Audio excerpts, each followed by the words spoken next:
Kumar YouTube channel. నేను కుమార్ని మాట్లాడుతున్నా. ఒక లవ్ స్టోరీ చెప్పాలనుకుంటున్నా. ఏంటండి, ఇది గతంలో జరిగిన లవ్ స్టోరీ, నిజమైన లవ్ స్టోరీ. ఒకప్పుడు ఒక జాగాలో పనిచేసే జాగాలో ఒక అమ్మాయిని చూసి ఇష్టపడి, ఆ అమ్మాయిని ఇష్టపడి కొన్ని రోజులు అలా తిరుగుతుంటే, అప్పుడు ఆ అబ్బాయికి, మా ఫ్రెండ్కి ఏం తెలియదు. ఆ అమ్మాయిని ఎలా ప్రేమించాలి, ఏం చేయాలి ఏం తెలియదు. ఎలా తీసుకెళ్ళాలి, ఏం చేయాలి, అసలు ఏమీ తెలియదు. మామూలు అమ్మాయి ప్రేమిస్తున్న విషయం ఒకటే తెలుసు. ఏం రోజు రావడం చూడడం, అట్లా రోజు చూడడం. కొన్ని రోజులు అయిన తర్వాత, మామూలుగా వారం 15 రోజులు అయిన తర్వాత సినిమాకి వెళ్ళింది. అదే సినిమా, ఆ సినిమా పేరు నాకు కూడా గుర్తులేదు. లవ్ స్టోరీ సినిమా, చాలా క్రితంది, మర్చిపోయినా. అయితే ఆ లవ్ సీన్ లేదో సీన్ వచ్చినప్పుడు చెయ్యి వదిలేవు అనే డైలాగ్ వచ్చిందంట. ఆ చెయ్యి గట్టి పట్టుకొని వీనికి అర్థమైనట్టుగా వీళ్ళు పట్టుకున్నంట, నీ చెయ్యి వదిలినప్పుడు. కానీ పట్టుకొని ఇంకా కొన్ని రోజులు అట్లనే కొనసాగింది. ఇక్కడ నుంచి పారిపోయి వేరే జాగాలో ఎక్కడో రూమ్ తీసుకున్నాంట. పారిపోయి రూమ్ తీసుకొని కొన్ని రోజులు సంసారం కొనసాగించారు. వీనికి సంసారం ఎలా చేయాలన్నా కూడా తెలియదు. అంతా చిన్న వయసు, ఇద్దరిది అలాంటి చిన్న వయసే, ఇద్దరిది. ఇంకా కొన్ని రోజులు అయిపోయింది. ఇంకా అట్లా సంసారం చేయడం స్టార్ట్ చేసుకోరు, లవ్ చేసుకోరు, పెళ్ళి చేసుకుందామని కొన్ని రోజులు గడిచిపోయింది. అక్కడనే కొన్ని రోజులు గడిచిపోయాక వాళ్ళు అక్కడనే ఎక్కడన్నా ఒక జాగాలో ఉండి కొనసాగిండ్రు. ఎవ్వరికి తెలియదు, వాళ్ళ అమ్మ నాన్నకి తెలియదు, ఎవరికి తెలియదు. అమ్మ ఉంది, నాయన ఉండి అందన్నారు. ఆ పిల్లకి కూడా, వీనికి కూడా అమ్మ నాన్న అందన్నారు. కొన్ని రోజుల తర్వాత స్టార్ట్ చేసారు వీళ్ళు ఏమని, ఇంకా తిరగడం స్టార్ట్ చేశారు. అంటే వీళ్ళకి తెలియదు, వాళ్ళకి సీక్రెట్గా మేము తీసుకుపోయి ఏవేవో ఇవ్వడం, మేము ఏవేవో సీక్రెట్గా తీసుకుపోయి ఇవ్వడం, ఏదో ఫ్రెండ్స్ లాగా. ఎందుకంటే హెల్ప్ చేయడం అన్నమాట. సీక్రెట్గా తీసుకుపోయి ఇవ్వడం, ఏదో ఒకటి తీసుకుపోయి ఇచ్చేసి వాళ్ళు కష్టం చేసుకోవడానికి అక్కడ పని లేవు, అలాంటి జాగాలో పెట్టినాం, తీసుకుపోయి ఇచ్చేయడం. అట్లా కొన్ని రోజులు కథ గడిచిపోయింది. అయితే వీళ్ళు నైట్ అసలు పొరపాటు చేసింది ఏంటంటే, ఆ బట్టలు చీరలు పిండేసి బయట ఆరేయడమే తప్పు. ఆ చీర దొరికి వాళ్ళు లెంకుంటా ఊళ్ళు అన్నీ లెంకేసి ఆ అమ్మాయి ఉన్న జాగాలకి అట్లా తిరుగుకుంటూ వచ్చేసరికి చీరను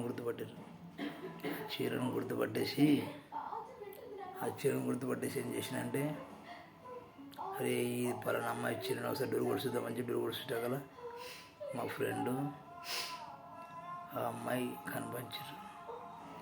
కనిపించేసరికి, ఏం బాబు ఇది ఇట్లా తీసుకురావడం తప్పు కదా, ఇట్లా మరి ఇట్లా తీసుకొచ్చి అమ్మాయిని చేయకుండా తల్లిదండ్రులు తెలియకుండా ఒకరిని చెప్పకుండా తీసుకోవడం తప్పు కదా అంటే, తప్పి. కానీ కాకపోతే ఏం చేస్తాం, అలాంటి పరిస్థితులు. మేము ప్రేమించుకున్నాం కాబట్టి తీసుకొచ్చిన.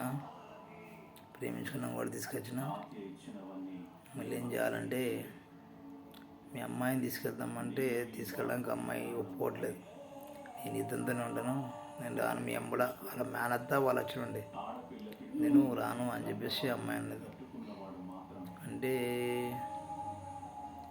ఇంకా వీడికి కొంచెం బాధ అనిపిస్తుంది, అమ్మాయి కొంచెం బాధ అనిపిస్తుంది.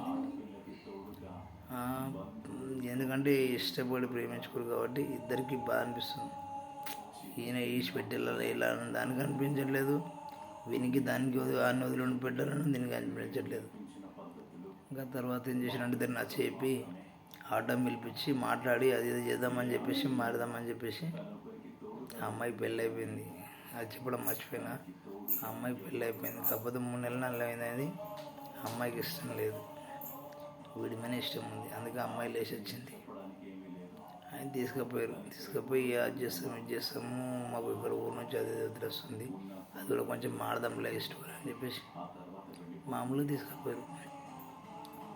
అదేదో పక్కన ఏదో ఊరు, ఆ ఊరు తీసుకెళ్ళేసి మాట్లాడి నైట్ ఒక జాల బండ పెట్టారండి. ఇద్దరిని తీసుకెళ్ళి ఒక జాల బండ పెట్టేసి రేపు పొద్దున మాడదాం బాబు అని చెప్పేసి ఏదో నా చెప్పి వాళ్ళందరూ నైట్ అంతా వాళ్ళు మాట్లాడుకొని పొద్దున మాట్లాడారు. బాబు ఏంటి ఈ అమ్మాయిని ఏం పడి పోయిస్తావు అంటే కష్టం చేసి పోయిస్తాను ఏదని చెప్పినేమో. ఇంకా వాళ్ళకి నచ్చలేదు. ఎందుకంటే కులం కూడా ఒకటి కాదు ఏం కాదు ఎందుకంటే రేపు పొద్దున మంచి చెడు ఎందుకంటే బాగుండదు అని చెప్పేసి. అంటే నేను అమ్మాయి మా ఫ్రెండ్ అడుగుమన్నా ఫోన్లో అడుగురా మరి ఆ అమ్మాయి ఏందంటే అమ్మాయి అడిగింది. ఆ అమ్మాయి నేను ఆయనతోనే ఉంటా అంటే వాళ్ళు ఒప్పుకోలేదు. ఆయనతోనే ఉన్నా కానీ తల్లిదండ్రి ఆధీనం తల్లిదండ్రి కుటుంబ సభ్యులకు అందరికీ దగ్గర చేరుకుంది కాబట్టి వాళ్ళ అమ్మాయిని తొక్కేసి నోరు నొక్కేసారు. అద్దులే అతని కులం వేరు మన కులం వేరు అని చెప్పేసి ఆ పాపం వాళ్ళు కట్టుకున్నారు. ఇద్దరిని ప్రేమికులను విడదీశారు. ఇది ఛానల్ కథ. ఇది ఇప్పుడు జరిగిన కథ కాదు, కొన్ని రోజుల క్రితం, అంటే కొన్ని నెలలు అవుతుంది. ఇంకా విడదీసేసారు. ఇంకా అబ్బాయి రోజు రూమ్ కాడికి వెళ్ళి ఆ ఉన్న రూమ్ కాడికి వెళ్ళి వస్తుందేమో ఫోన్ చేస్తుందేమో అట్లా కొన్ని రోజులు చూస్తా పోయిండు. పిచ్చోడు అయిపోయాడు పాపం. ఎందుకంటే వెళ్ళడం ఎవరిని చూసినా అమ్మాయిలాగానే కనపడడం. ఆ మనసుకు తెలియదు కదా, కంటికి ఎవరిని చూసినా ప్రేమించిన మనసుకు అలానే కనపడుతుంది. మనం కూడా చదువుకున్నాం, మనం కూడా చేసినాం. మా ఫ్రెండ్కి అలా జరిగింది కాబట్టి చెప్తాను ఈ స్టోరీ. ఇది ఎవరిని చూసినా అమ్మాయికి అలాగనే కనపడడం, ఈ అమ్మాయిని చూసినా కానీ అలానే కనపడుతుంది. వీడి పిచ్చోడు అయిపోతున్నాడు రోజుకి.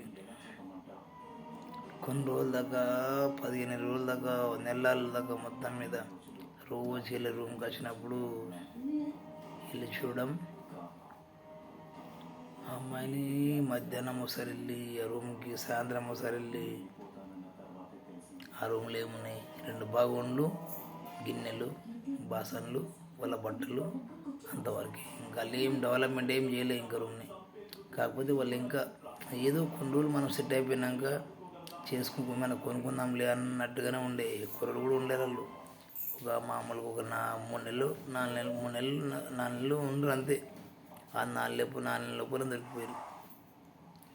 ఇంకా ఏం చేయలేని పరిస్థితి. ఇప్పుడే మా ప్రేమ మర్చిపోలేక ఇంకా వాన్ ఫ్రెండ్స్ మేము ఉండి ఇవన్నీ వద్దురా మరి ఏం చేద్దాం, ఒకరినొకరు నొప్పించలేకపోతావు, మీ అమ్మ నాన్న నిన్ను బెంగపెట్టి మీ అమ్మ నాన్న నీ గురించి ఆలోచించుకొని వాళ్ళు పిచ్చలేకపోతారు అని చెప్పేసి నా చెప్పి మేము వచ్చినాం. వాళ్ళ నాయన వచ్చేసి ఆ ఫొటోస్, ఆ పిల్ల ఫొటోస్ అవన్నీ తీసుకెళ్ళి ఆ పిల్ల ఫొటోస్ మా దగ్గర ఉండే ఆ పిల్ల ఫొటోస్ కూడా తీసుకెళ్ళిపోయాడు. ఇంకా గుర్తింపులు ఏం లేకుండా చీరలు, ఆ పిల్ల ఫొటోస్ అవన్నీ తీసుకొని పోయాడు. ఇంకా లాస్ట్గా మంచిగా మాట్లాడాడు, తీసుకెళ్ళిపోయాడు. ఇది జరిగింది ఫ్రెండ్స్. ఏదైనా చెప్పి తీసుకెళ్ళిపోయాడు. ఇది జరిగింది ఫ్రెండ్స్.